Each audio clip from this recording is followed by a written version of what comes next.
Good morning. Sandra Adams invites us to join her and her grandson at his weekly therapy session. Chancellor Lee is not the least bit camera shy. Yeah. These 2-hour sessions are something he's known his whole life. In the van, that's right. He's come a very long way, and he's very motivated. He's probably the hardest worker that I have. 1.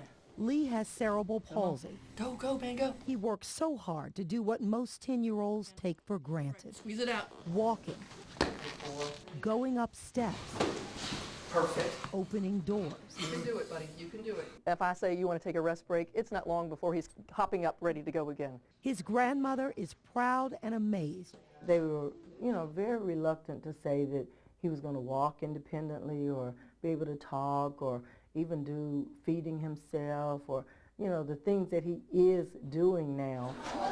Even after an exhausting therapy session, Lee is joyful and happy returning to school.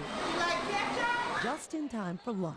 He knows that God loves him and his mommy angel is watching over him and she loves him. And Is that what you call yes, Sharika? I call Sharika his mommy angel. Sharika was Sandra Adams' only child. She was 8 months pregnant when she was shot on that November night 10 years ago.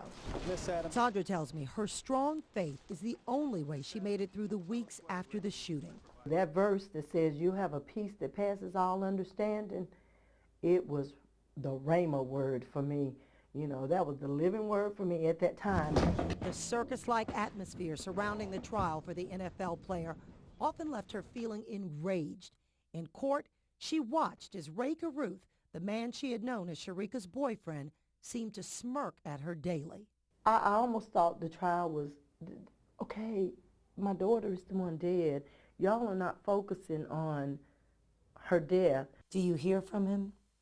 Not now. I used to hear from Rae a lot. She tells me the letters stopped after Ray's legal appeals were exhausted, and he still denies masterminding the plot to kill Sharika.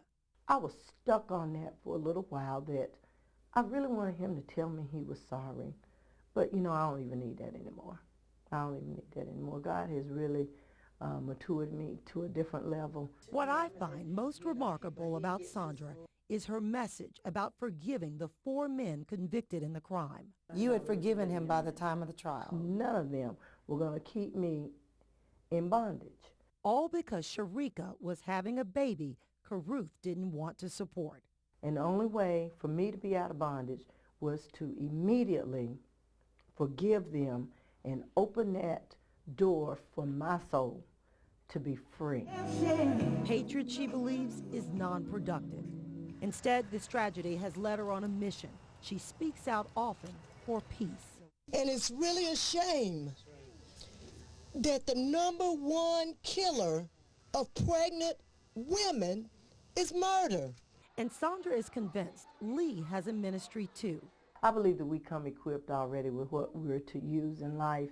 So I believe it's his smile in his eyes. Yeah.